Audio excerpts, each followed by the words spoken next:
ఓం నమ శివాయ.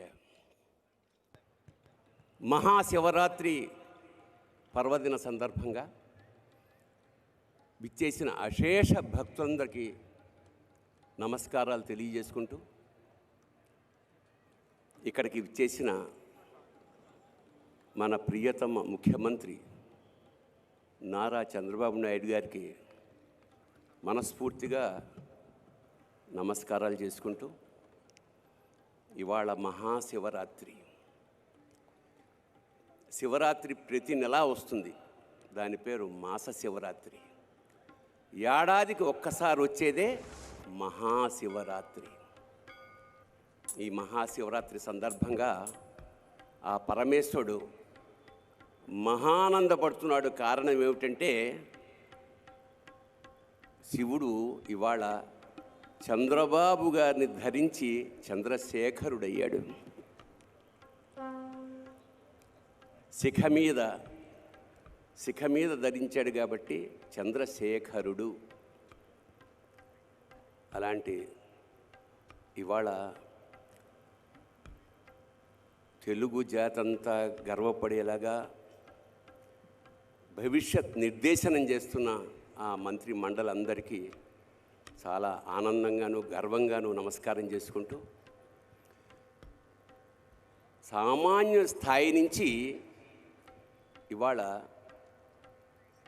అంచెలంచెలుగా ఎదుగుతూ ఒక మహావటవృక్షంలా తయారైన వంశీకృష్ణ గారికి నిజంగా అభినందనలు తెలియజేస్తూ, ఇవాళ ఇంత మహాసభని ఏర్పాటు చేయగలిగారు. అలాగే మహా టీవీ ఇవాళ మహాభక్తి టీవీగా కూడా ఇవాళ నుంచి ఆరంభమైంది.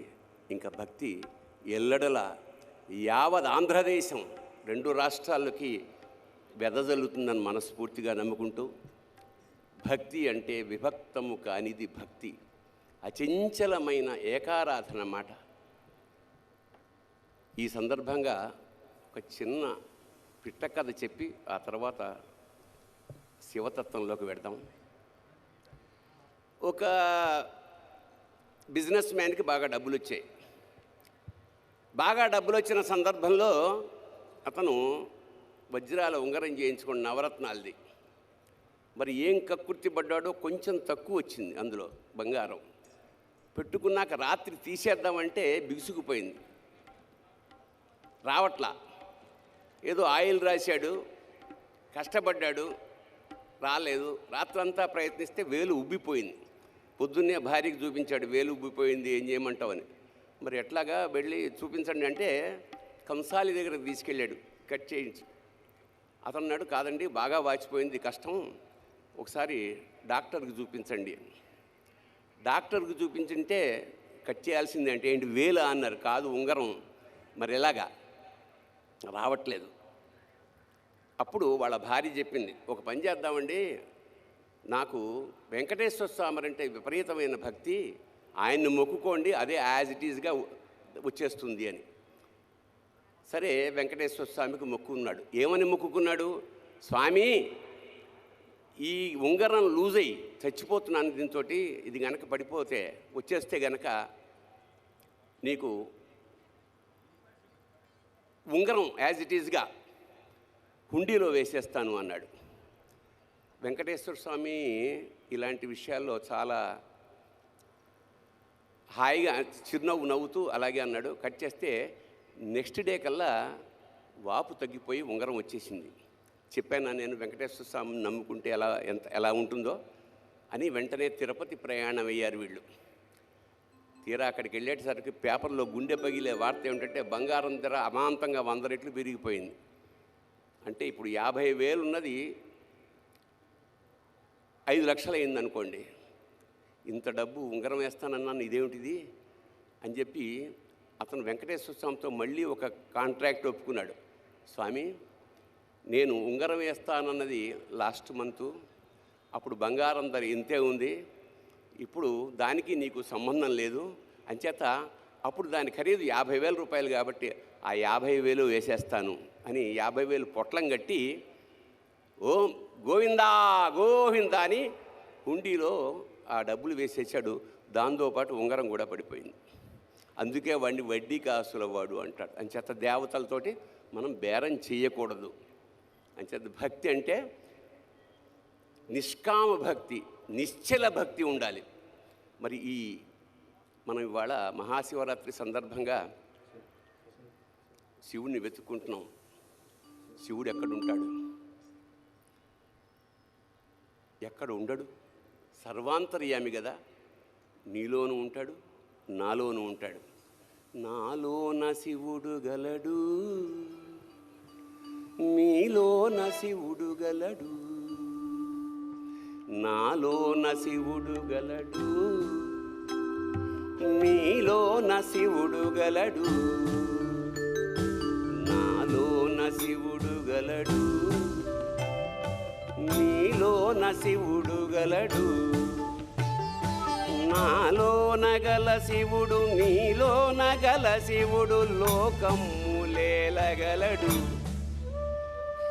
నాలోన గల శివుడు, నీలోన గల శివుడు లోకములేలగలడు. కోరితే శోకము బాపగలడు.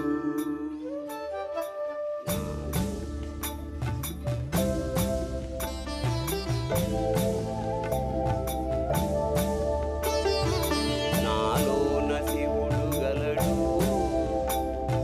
నీలోన శివుడు గలడు.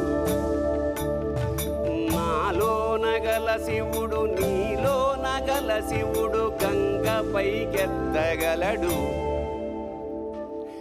నాలోన గల శివుడు, నీలోన గల శివుడు గంగ పైకెత్తగలడు. పాపులను తుంగలో తొక్కగలడు.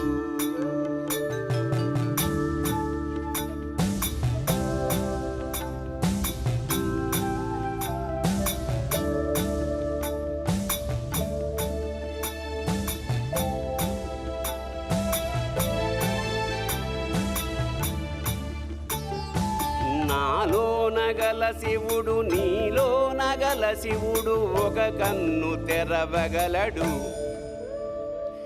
నాలోన గల శివుడు, నీలోన గల శివుడు ఒక కన్ను తెరవగలడు. వద్దంటే రెంటిని మూయగలడు.